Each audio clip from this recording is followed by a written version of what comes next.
301-715-8592. The webinar ID is 965-955-30309. Or you can join us on the program called Zoom with Google. If you go to the Cumberland School Committee calendar of events, you'll find the link to get in on Zoom, and the password is 963-3254. First order of business is the Pledge of Allegiance. Everyone can remain seated. I pledge of allegiance to the flag of the United States of America, and to the republic for which it stands, one nation, under God, indivisible, with liberty and justice for all. Next item on the agenda is approval of the agenda. Item A, compliance with the governor's executive order 20-46 dated June 12, 2020.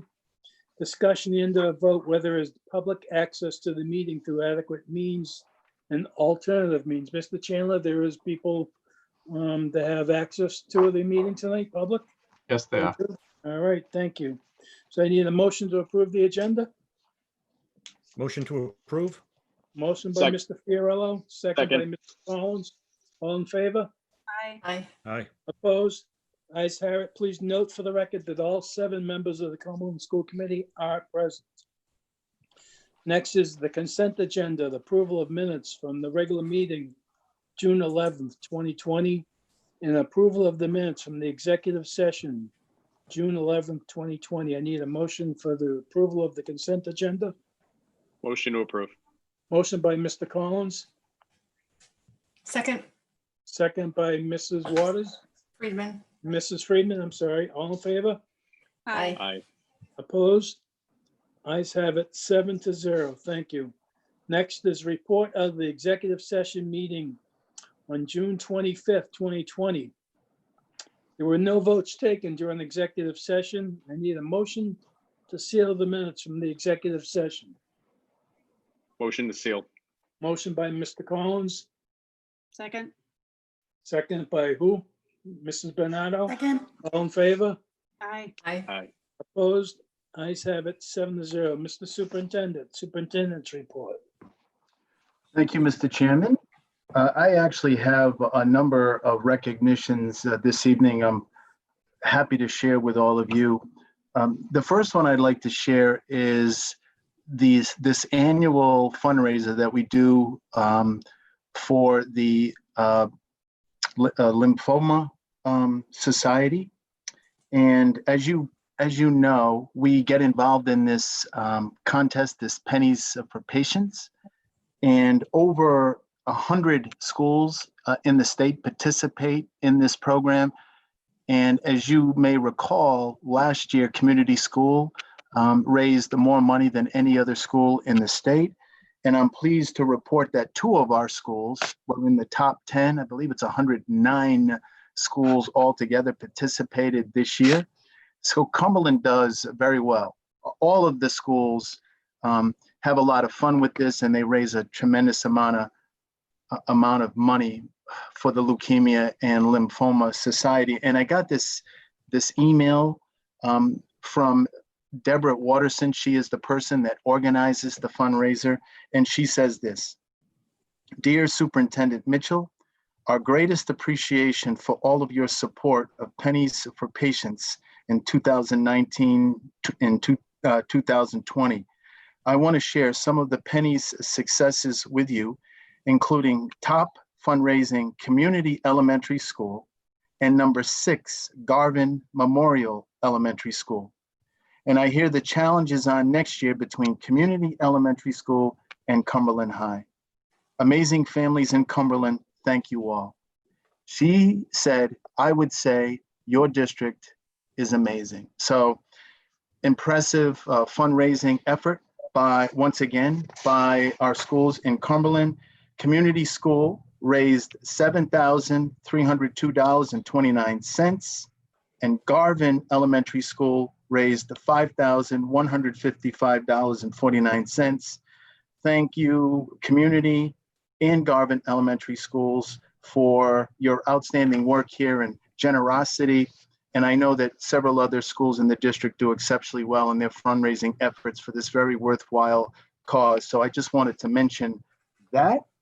I would next like to recognize once again, you all know that Paula Mcmillan, and Paula, I see her smiling face on this Zoom. Paula, as you know, was the district teacher of the year.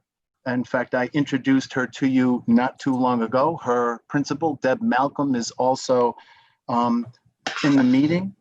And the reason that I am bringing this up is because Paula Mcmillan has been recognized as one of Cox's Heroes of Distance Learning, and she gets a $1,000 home technology makeover for teachers.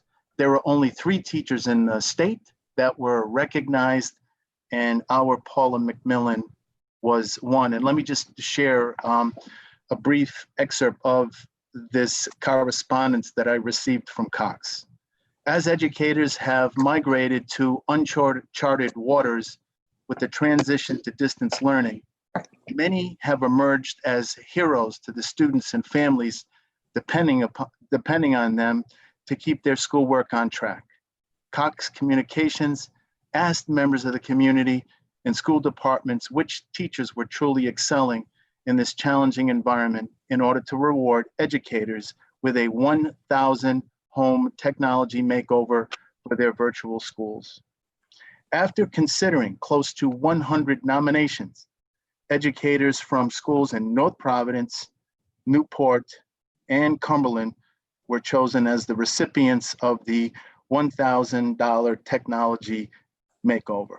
So please join me, everyone, in congratulating Paula Mcmillan for being one of the recipients of the $1,000 home technology makeover for teachers. Congratulations, Paula.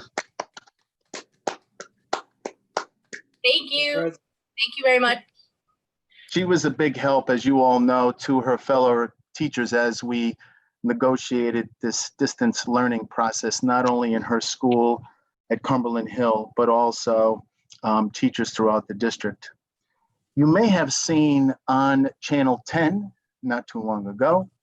I am a NBC 10 watcher, Sally and I, and you may have seen, I think it was last week, 2 of our educators were recognized as recipients of the Golden Apple Award. I'm pleased to announce that Kerry Carlson and Cindy Lancaster were recognized for the fine work that they do at McCourt Middle School. And I know that I can see that Kerry and Cindy both are on this Zoom meeting. So let me just share something that Dr. Masterson shared with me and everyone in the district. I'm excited to share that Kerry Carlson and Cindy Lancaster were acknowledged by News Channel 10 with Patrice Wood and Commissioner Infante Green with the Golden Apple Award. It is fitting that Kerry and Cindy were acknowledged together as they complement each other with their skills and desire to meet their students' needs each and every day.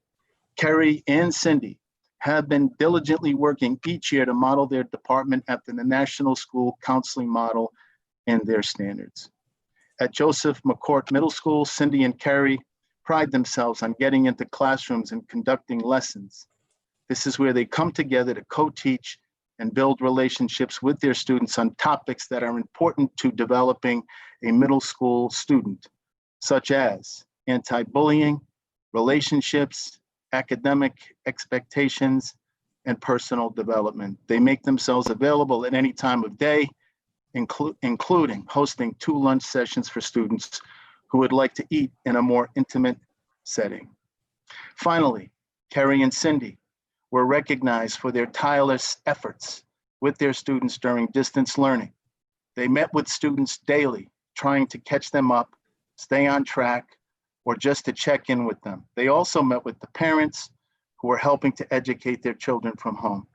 Kerry and Cindy were a calm and kind voice for families who stepped up and wanted to do right by their child to continue their education throughout the pandemic. And it is for these reasons and many more that Kerry and Cindy were the recipients of the Golden Apple Award and got this well-deserved recognition. So congratulations to the two of you.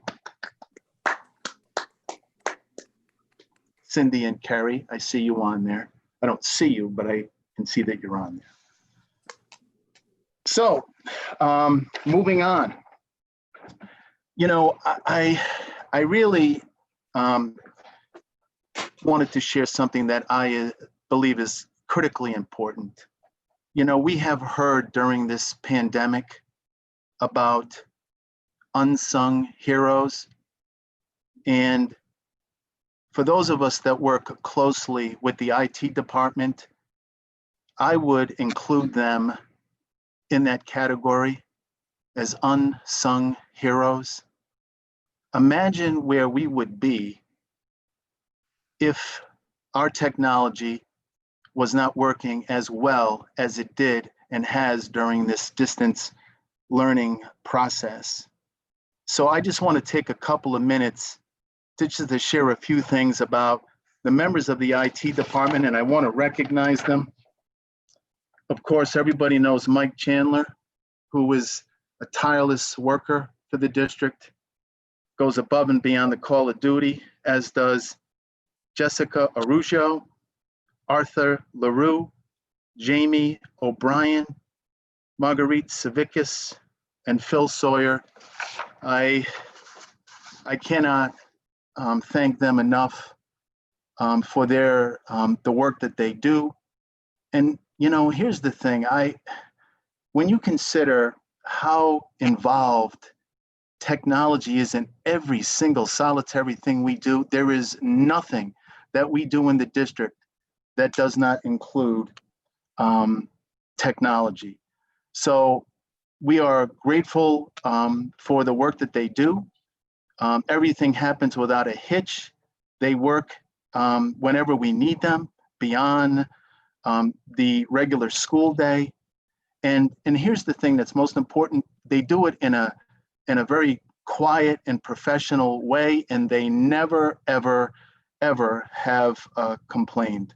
So I just think it's really important for all of us to acknowledge, first of all, how important they are to the work, every aspect of work that happens in the district.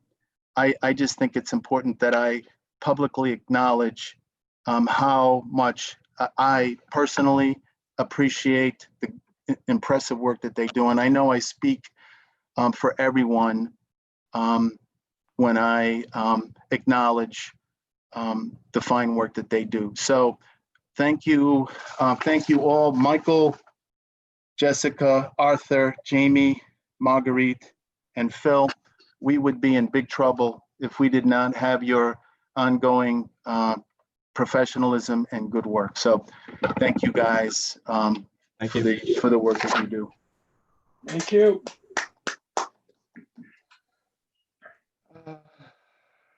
Okay, the only other thing, everyone, that I wanted to mention, and certainly a couple of you have been involved in this work.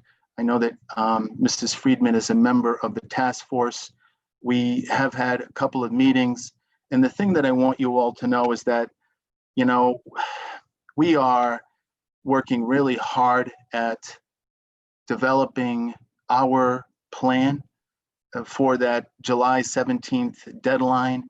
As you all know, all of the districts in the state have to submit their plan to RIDE by July 17th.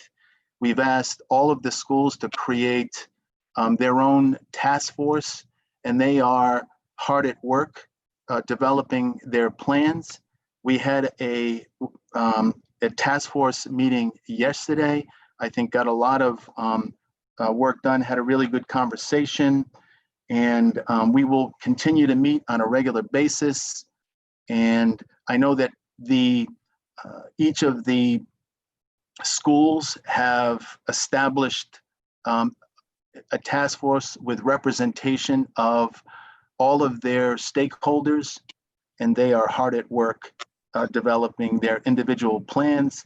Mr. Damana and his team have created this template based on the guidelines that were given to us by RIDE.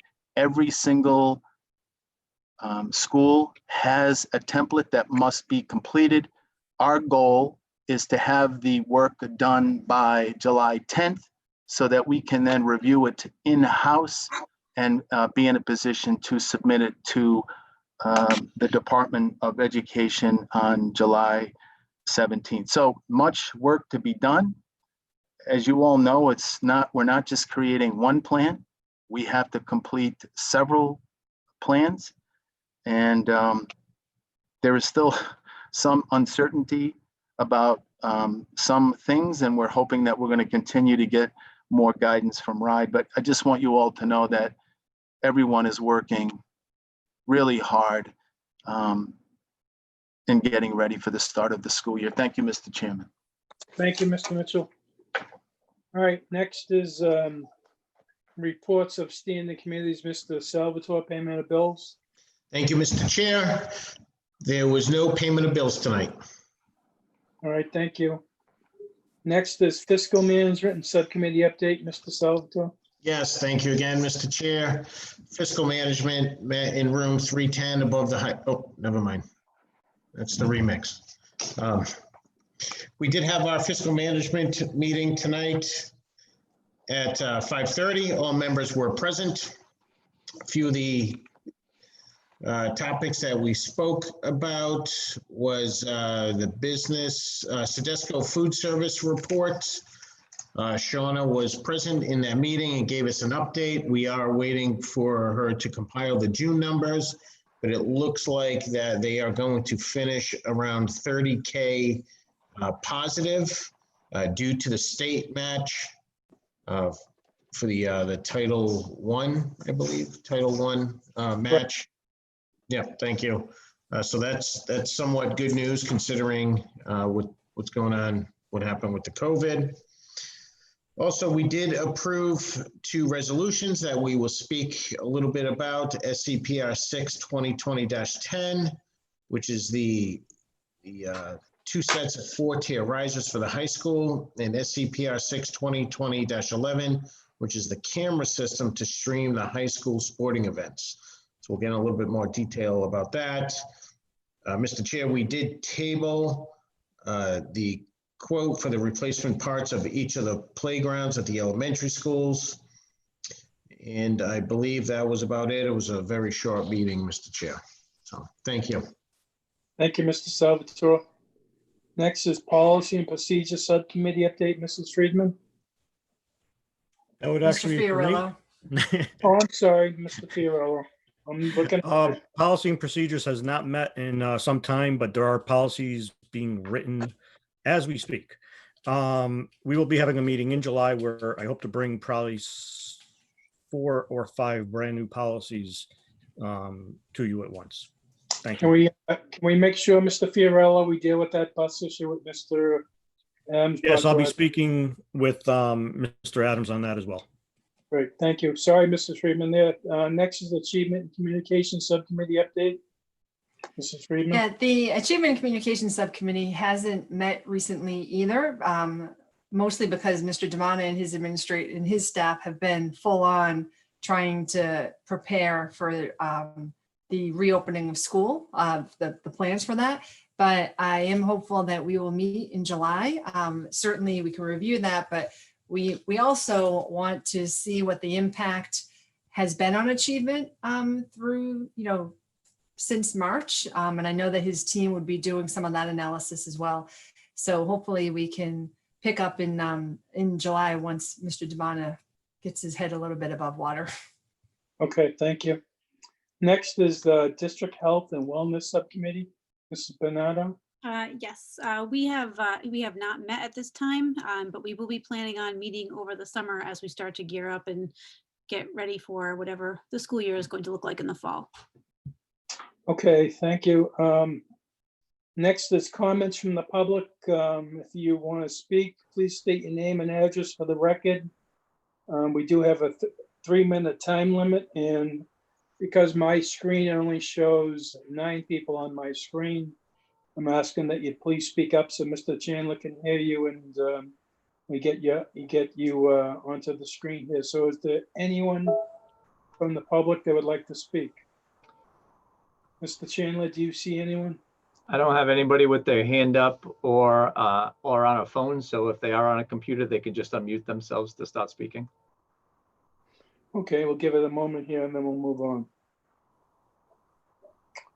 Okay, hearing none, we'll go to new business. We have item number 8, discussion and a vote to rescind 1 teacher layoff. Who's going to take that, Mr. Mitchell, you or Mrs. Duncanson?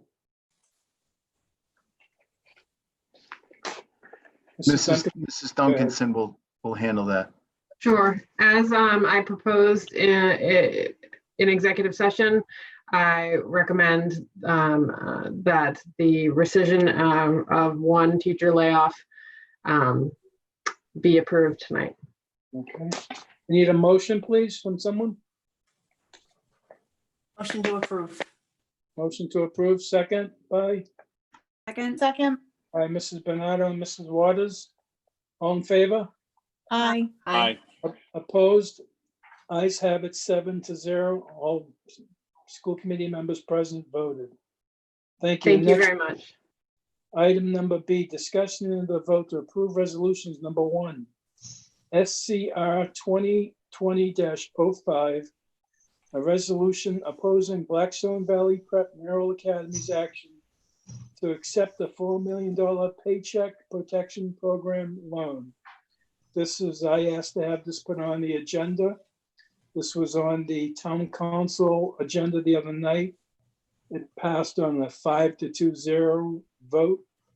And as we're all aware, the Cumberland School Department forwards to the Blackstone Valley Prep in excess of $3.5 million to pay for students who are attending there from the town of Cumberland. And if we don't pay, RIDE would take the money away from the school district out of money that we get from the state. So I think we need to support the town in sending this resolution to the state U.S. Attorney's Office, opposing the fact that the Mayoral Academies is not going to get hurt by any of the sending school districts that send children to that system, because we have to pay them no matter what. Whatever RIDE tells us to pay, we have to pay. There's no one that's going to lose their paycheck, especially if they're a teacher at Blackstone Valley Prep. So I wish our members here would support me in this matter. Town Councilor Stephanie Gemsky put this forward, and I think it's a good resolution to send to the state that we're opposed to them receiving money because they decided they were a nonprofit and not a school this time around, when they are a public school. Otherwise, we could vote to not pay them at all if they weren't a public school. So if anyone has any questions for me or about the resolution, it is in a drive if you need to look at it further. But I would ask that you support sending this to the U.S. Attorney. So I need Mr. Collins, go ahead. Can I add something? Go right ahead. I'm pretty clear about my feelings about BVP, but not so much BVP as an entity. They're fine. It's just the financial support of them. The one good thing that's come out of this, of them taking this money, is that it's created public awareness of what's going on over there. So you have 93% of the students who live in Cumberland are impacted by this, because the money going to BVP is not going into our schools. And every meeting, we're trying to find ways to save money. But also anybody who pays taxes in Cumberland, they pay a tax rate, and they think it's going to schools, and it's being split all about. So everybody's being squeezed by BVP. So I'm glad for the resolution. I thank Councilor Gemsky at the Town Council for getting this passed, and I'm enthusiastically in approval. Right. One other thing that we're going to have an issue on, Mrs. Friedman, I'll bring you next, is if RIDE decides to cut the appropriation to the Cumberland School District, how does that affect the appropriation to BVP? That is something that I'm sure we'll get involved in, and finding out how our fee goes down because our appropriations from the state went down as well. So that'll be something that I'm sure will be coming in front of us soon. But go ahead, Mrs. Friedman. Yeah, I just want to add that I actually virtually attended that board meeting where they took the vote, and I heard the discussion firsthand of how they were trying to justify this to themselves. But I just wanted for the record that there were 3 people who voted against this, one being Lieutenant Governor McKee, Mayor Mutter, and then Lincoln Town Administrator Almond. So the people on the board who are actually, mayors representing the communities were voted against this. And I just want to say that for the record. And I couldn't believe what I was hearing. And I would just recommend, in the spirit of transparency, these board meetings, I think, happen monthly. And, now, with the Zoom, it certainly makes it easier to attend from the comfort of your home. So I would just, let people know that you can find out more about what's happening there. And I'd encourage that. But I'd make a motion to approve this. Mrs. Friedman makes a motion to approve. Do I have a second? Second for Second. discussion, Mr. Chair, I'd like to. Hold on, second by Mr. Salvatore for discussion. Go ahead. Thank you, Mr. Chair. I would like to say that speaking for myself, I think this further, proves that I think that school needs new leadership. They're obviously making bad decisions like this. Just want to say for the record. So thank you. Anyone else? Hearing none, we have a motion and a second. All in favor? Aye. Aye. Opposed? Ayes have it 7-0. Please note for the record, all members voted. Thank you very much. We'll send that copy of that resolution to the U.S. Attorney's Office. Next is item number 2, SCPR 6 2020-10, purchase of 2 sets of 4-tier risers for the high school. Mr. Salvatore. Thank you, Mr. Chair. Mr. Chair, like I mentioned earlier, this passed in our fiscal meeting 3-0, and we recommend to the full committee for passage. Again, this is for 2 sets of 4-tier risers in an amount not to exceed $9,238. Right. I just want to note for the record, Mr. Salvatore, you didn't point out that the school district did check with another vendor for this. And this one vendor here was the lowest vendor for this amount of $9,238. I just want that into the record here. Thank you, Mr. Chair. I'd like to make a motion for passage. Make the motion. Do I have a second? Second. Second by Mrs. Bernardo. Any discussion? All in favor? Aye. Aye. Ayes have it 7-0. Please note that all members voted. And next is SCPR 6 2020-11, the purchase of a camera system to stream high school sporting events. Mr. Salvatore? Thank you, Mr. Chair. Again, we spoke about this and it passed in our fiscal meeting tonight, 3-0. This is in a nutshell, it's a purchase order to the National Federation of High Schools for a camera system to stream sporting events in the amount not to exceed $7,000. Mr. Chair, we were advised in our meeting, and I'm sure Mr. Mitchell could answer any further questions. This is a system that puts cameras in Tucker Field that parents, if they do not, or grandparents or whoever do not want to attend the sporting event, they can sign up, and this is a paid service for them to watch video. Right. That I believe is extremely reasonable. And that includes the wellness center as well, in case. Thank you, Mr. Chair. The Wellness Center Also also. noted that in case the Rhode Island Interscholastic League bans fans from attending these games, that they'll be able to watch the game live on the camera stream as well. So, Mr. Chair, the only question that I had, I guess, for Mr. Adams on this, I just wanted to make sure that, we're not violating anything with, children on the field and cameras and. Not from my perspective. It's Okay. certainly not pay to play. It's really no different than the gate fee that you might charge for somebody to attend a tournament or whatever you might have. So this is just a different way of doing the same exact thing. Excellent. Thank you, Mr. Adams. And I just want to note before we move on that the parent groups that deal with the sports have agreed to chip in money as well, $500. 8 out of the 9 have already said they would help us pay for this system. Mr. Chair, I'd like to make a motion for the passage of this resolution. Mr. Salvatore makes a motion to pass SCPR 62020-11. Do I have a second? Second. Second by Mr. Collins. Any discussion? Hearing none, all in favor? Aye. Opposed? Ayes have it, 7-0. Please note all members voted.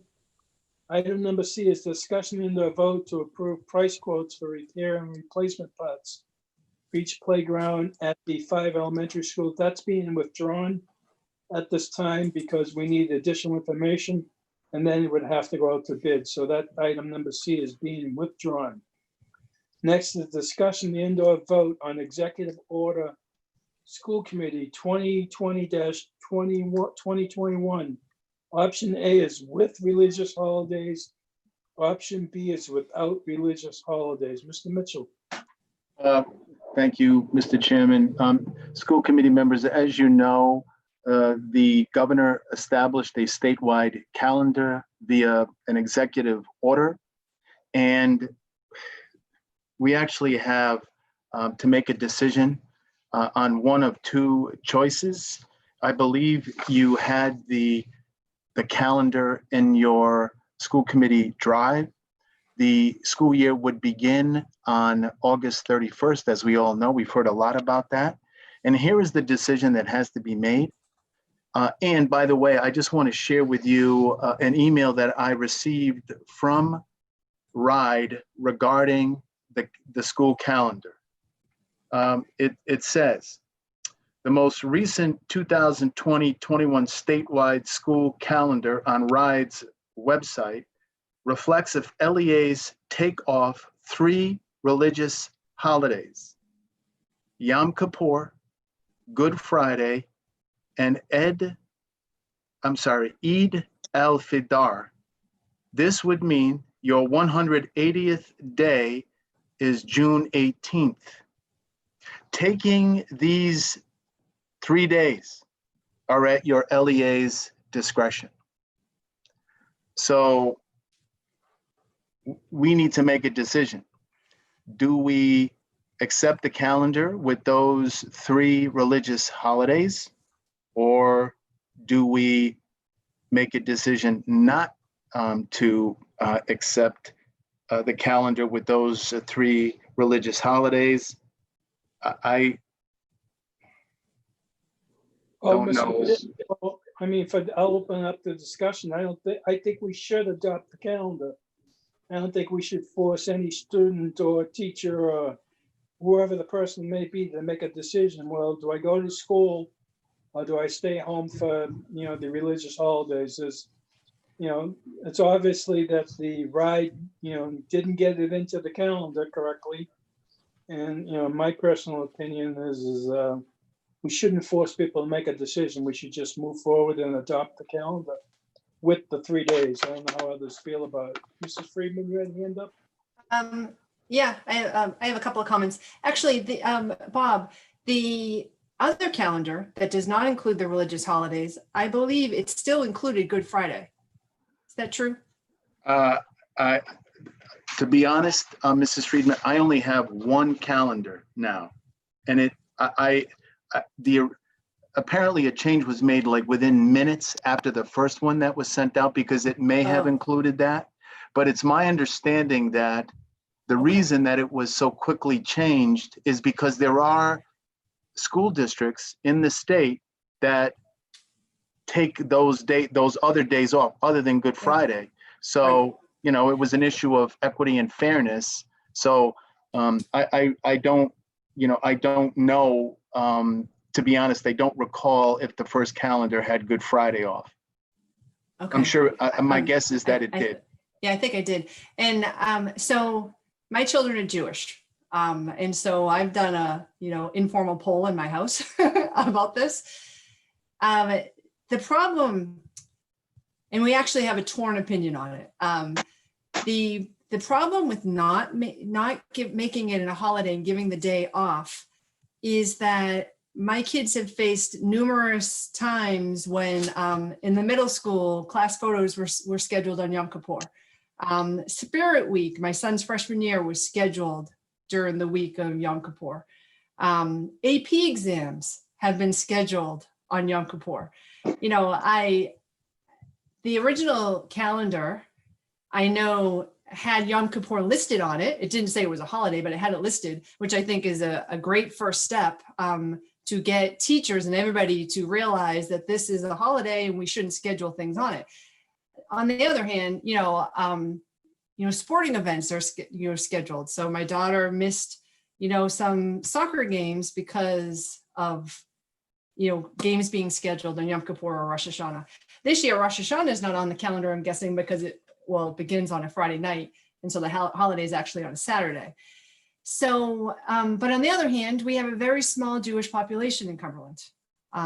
And so it's a question of, if I guess if I had more confidence that building principals and teachers could recognize it as a holiday and just make sure that you're not scheduling any important things on that day, then I might be more likely to say it doesn't need to be a holiday.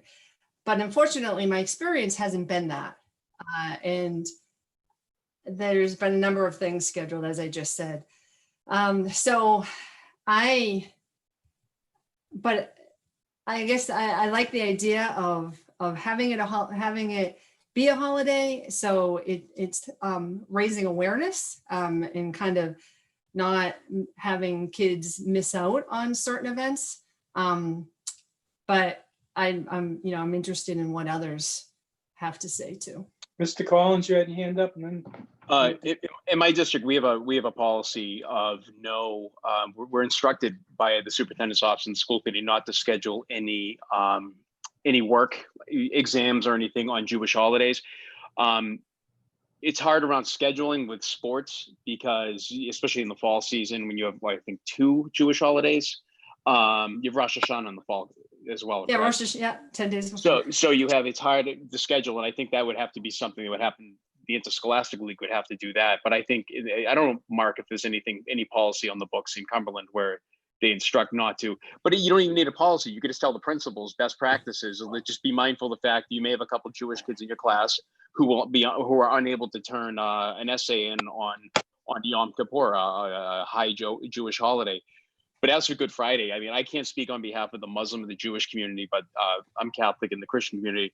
There's no way a Catholic is going to work on Good Friday, and I don't believe legally you can mandate they go on Good Friday. So I don't know, but I think that would be very unwise to schedule school for Good Friday. And if that's the case, in the spirit of equity, to Mr. Mitchell's point, the other religious holidays too, you should likely. I think we should have it fair across the board, so we're not accused of favoring one denomination over the other, regardless of their of the percentage of whatever people adhere to, or whatever they worship. I didn't put a leg up. all right, Mr. Fiorello, you were next.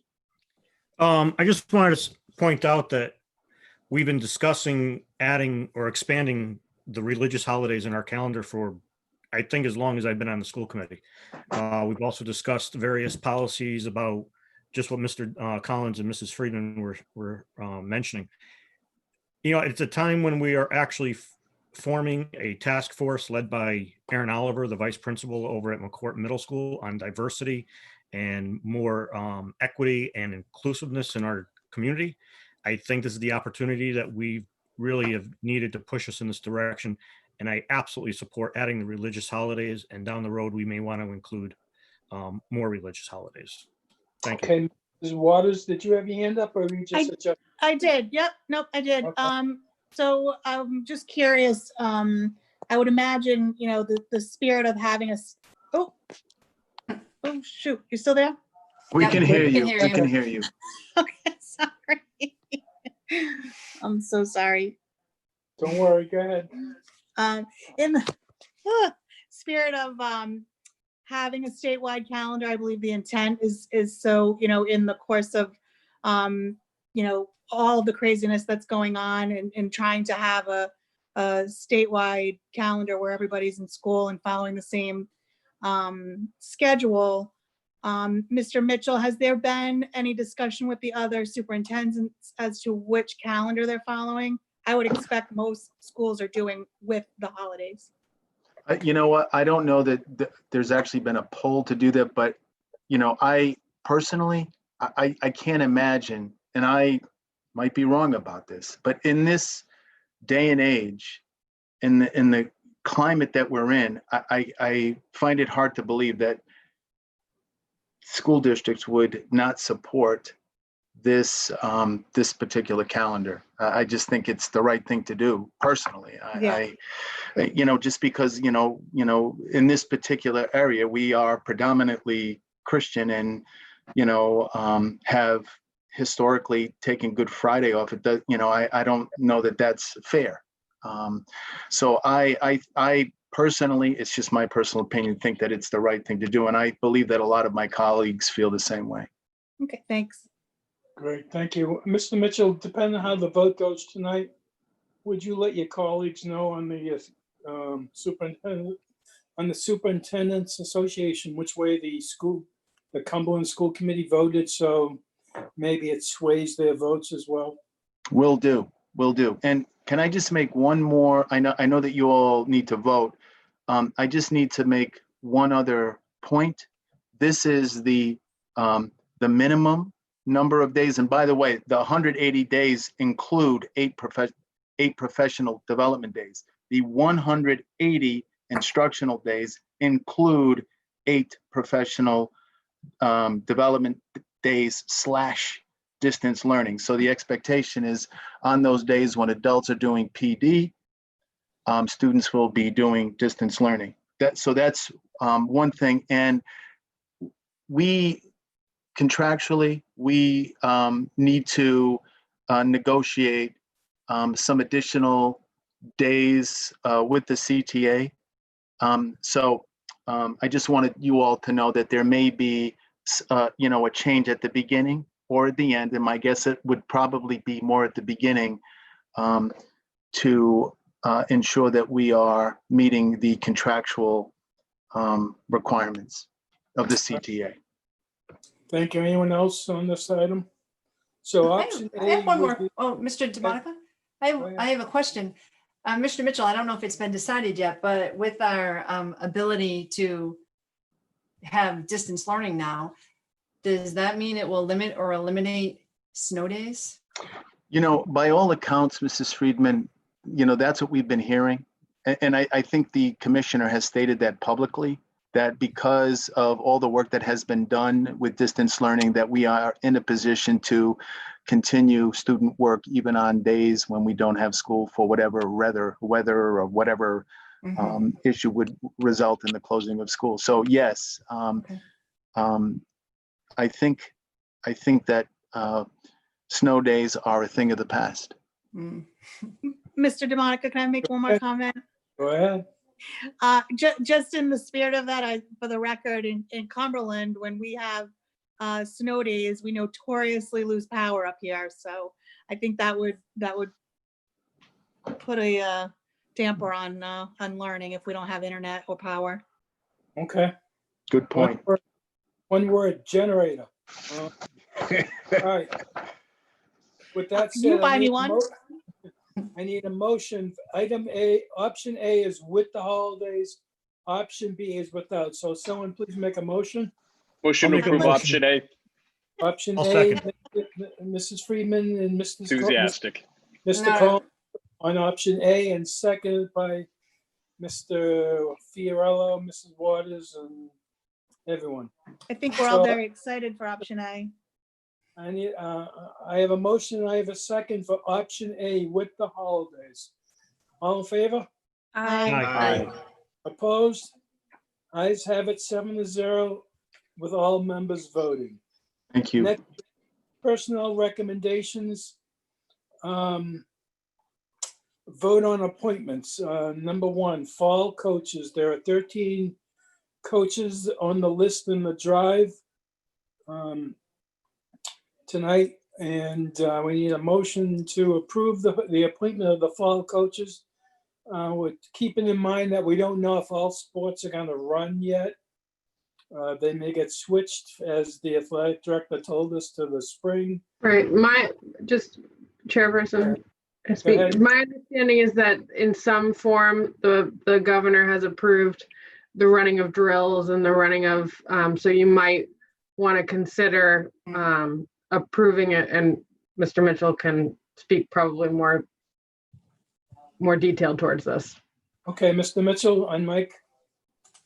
Yeah, unmute. I'm sorry about that. Just to build on what Mrs. Duncanson just said, she is correct. The governor, the Rhode Island Interscholastic League have established some really strict guidelines that must be met.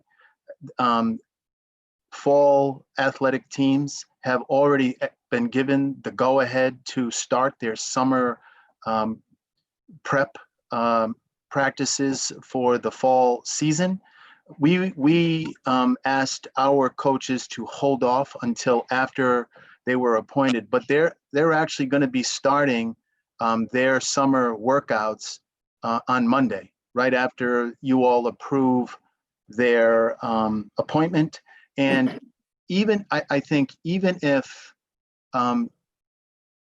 some of the seasons are canceled, let's just use football as an example, because it is a contact sport. So is field hockey, so is soccer. But those as an example, if for whatever reason a season is canceled, I mean, I can assure you that a tremendous amount of work would have already been done, so we can establish, a decision on, what portion of their stipend would be a fair, amount of money to pay them for the work that they had done. But, one step at a time, I do think we need to appoint them so that they can start their summer programs. And let me just reiterate that the guidelines that must be followed are very strict. Mr. Blanchard is all over that. I'll be honest with you. It is going to be really hard for the coaches to,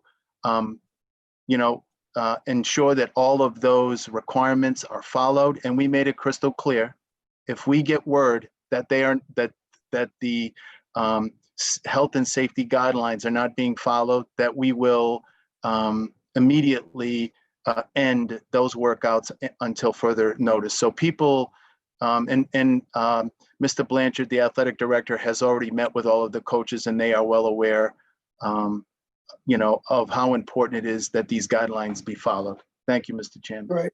Just one question for Mrs. Duncanson and Mr. Collins. Do we notify them by email, Katie, that they've been appointed? How does that happen? So we'll send them notice. Mr. Blanchard usually handles that for the department, but we will send them official notification of it. Okay. Just one item that I always bring up as we do coaches is that all the coaches be notified that they need to talk to their players about hazing, that the school district doesn't go for it whatsoever. So if you could do that in the email to remind the coaches that they need to speak to all the players, about hazing, underclassmen, I would appreciate that. And then Mr. Collins had a question. Absolutely. I had a question about the stipends, Ms. Duncanson. Those are collectively bargained, correct? Yes, they're in the contract, I believe, but they're only for those who are they're not bargaining unit positions. Oh, because I'm just wondering, how do we figure, because I just want to know, hopefully the seasons happen and everything's back to normal, but in the event that, they get capped as whatever, they do drills up until the middle of August and then the season's canceled. Is there any language about what percentage we have to pay? Is there a number they have to hit where we have to pay the whole stipend? And you know, the head football coach, you know, makes a lot more money than, you know, say the JV, the freshman soccer coach. But are we going to be on the hook for all those stipends if the seasons don't happen? That's my only concern. If you say it's not, then that puts my question at ease. I don't think that the collective bargaining agreement contemplated this type of situation. No, that's for sure. Yeah. All right. Yeah. All right. Anyone else? Yep. Mrs. Question. Waters? Any leads on a soccer coach? Are we close to finding somebody for soccer for boys? I know there was, there is some, just as we discussed, the regulations concerning it are pretty intense, and there was a resignation, I believe, in that position, but I'm not 100% sure. I would have to discuss that with Mr. Blanchard, see if there is anyone. Okay, anyone else? So I need a motion and a second to approve the fall coaches. Motion to approve. Motion to approve by Mrs. Waters, Second. second by Mrs. Bernardo. Any further discussion? Hearing none, all in favor? Aye. Opposed? Ayes have it, 7-0 with all members voting. Next is comments from the public. Again, please state your name and address for the record. The policy of the school committee is 3 minutes. Please make yourself known to Mr. Chandler, because I can only see 9 people on my screen at a time. So you can unmute yourself there if you'd like to have public comment. Mr. Chandler? I don't have anybody that has their hand up right now, but I do have somebody that's on the phone. So if they'd like to speak, you are unmuted. Hello? Hearing none. Okay, so there is no comments from the public. Next is vote to go into executive session. School committee comments, school liaison reports. Anyone have any comments in regards to this? I'd just like to say one for our parents in the school district who may be monitoring this video. Please be patient with the school department, that we are doing our best to implement what RIDE has in mind for school to start. But, you know, what they may have, they think they're going to get, and what they are going to get is probably going to be 2 different scenarios here. And please bear with us as we try to figure this out with the state, especially when it comes to busing. I just want our parents to know that the governor's confused, and if the governor's confused, the school departments are just as confused in regards to that. So with that said, I see no other hands being raised. Nope, sorry, Mr. Collins. Yeah, I always tell new teachers, if you want to make enemies, ask a question at the end of a meeting. So, and I apologize for being a hypocrite, but I do have one concern. You know, Mrs. Friedman had mentioned achievement. I think we all anticipate the learning gaps next year to be significant. So I'm encouraging, I mentioned it last week too, encouraging parents, and not only parents, but also students, to follow the advice that the emails that your principals have sent out. Do the reading programs. I mean, even the math, the Moby Max, I sat down with my kids, it's an hour a week. It's 4 hours a month, and it helps stave off any setbacks. You know, it's not gonna be perfect. And I understand people are burnt out after the year, but maybe in July, be mindful of the fact that school will return again, and education is important. So reading and staying on top of your math, and just please continue to do so. All right, thank you. Anyone else? I'm sorry. Go ahead. There you go, Mr. Collins. Now you're off the hook. I would add to that RIDE has something called the Summer Academy for Interactive Learning. They're calling it SAIL, where they have all kinds of online classes available. But for students who are incoming freshmen, rising freshmen, or students who just graduated, they can take an ELA course or a math course. Seniors, either rising seniors or those who just graduated, can earn up to $750 taking an ELA course and a math course, an additional $750. And rising freshmen can earn $250 taking an ELA course and another $250 taking a math course. So those classes I think start on Monday. And then there's lots of other online cool classes from some local universities, RISD, animation classes, video classes, other cool online stuff. So that would be a good way too. And if you could earn some money, that'd be even better. Okay, anyone else? Just a reminder for members, we're gonna have a special meeting Tuesday at 5:30 PM to deal with that one matter. And just finally, please keep your schedules open through the summer, if all possible, in case we have to come back and vote on anything that the school district may need immediate approval on, so that we can, have the opening of school go as smooth as possible. So with that said, Mr. Mitchell, is there anything else we need to go back? I think we're all set, Mr. DeMonica. I need a motion to adjourn. Motion to adjourn. Motion to adjourn by second by Mr. Salvatore. All in favor? Aye. Aye. Opposed? Ayes have it, 7-0. Thank you, everybody. Have a good night. Good Good night, everybody. Good night. Thank you.